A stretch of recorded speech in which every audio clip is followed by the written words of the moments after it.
Rasulullah sudah menyatakan ya dalam sebuah hadis bahwa ternyata seseorang yang diberikan ilmu itu atas kehendak Allah juga gitu. Jadi bukan hanya sekedar kita belajar, tetapi bisa jadi Allah yang memahamkan ilmu kepada seseorang tersebut.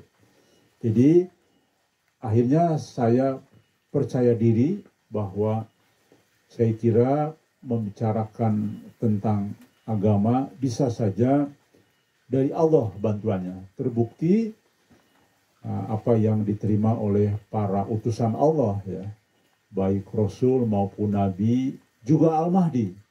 Mereka adalah orang-orang yang relatif dianggap tidak memiliki pengetahuan agama di zamannya. Bahkan Nabi Muhammad SAW dijuluki sebagai orang umi. Umi itu artinya tidak bisa membaca, tidak bisa memahami apa yang ada dalam kitab teks saat itu berlaku. Misalkan Injil.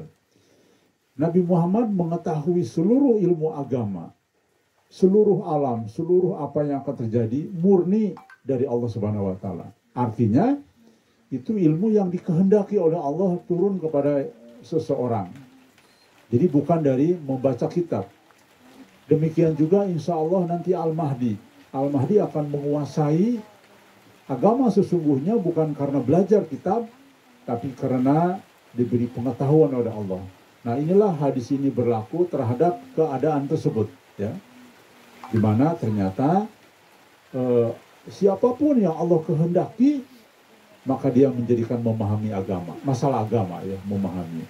Nah saya kira ini landasan saya mencoba untuk berani bicara membahas tentang ulama padahal kita bukan ulama, karena insya Allah ada dorongan untuk memberitahukan ini karena berkaitan dengan konteks mubasyiratnya.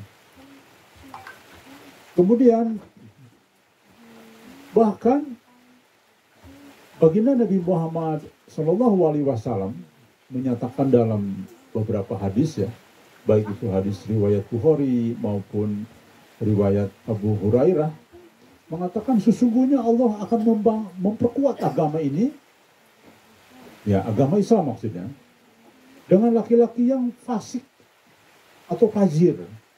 Fajir itu pendosa gitu. Jadi orang yang banyak dosa. Jadi bisa saja Allah menurunkan bantuan untuk memperkuat agama itu justru dari orang-orang yang berdosa. Artinya belum tentu ulama yang akan memperkuat kekuatan agama itu ya. Nah demikian juga dengan hadis yang disampaikan di dalam Imam Bukhari ya, bahwa akan menguatkan, menolong dengan laki-laki yang fajir ya. Nah begini, ini menarik sekali. Saya mengenal Muhammad Qasim bin Abdul Karim itu adalah seseorang sangat biasa ya. Orang yang sangat biasa, tidak banyak mengetahui tentang ilmu agama. Tetapi pertanyaannya mengapa yang bersangkutan Allah berikan pengetahuan, Allah akan jadikan wali di akhir zaman.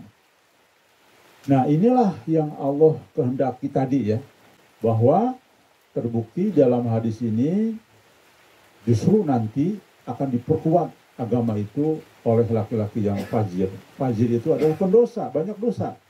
Bukan orang alim, bukan orang soleh.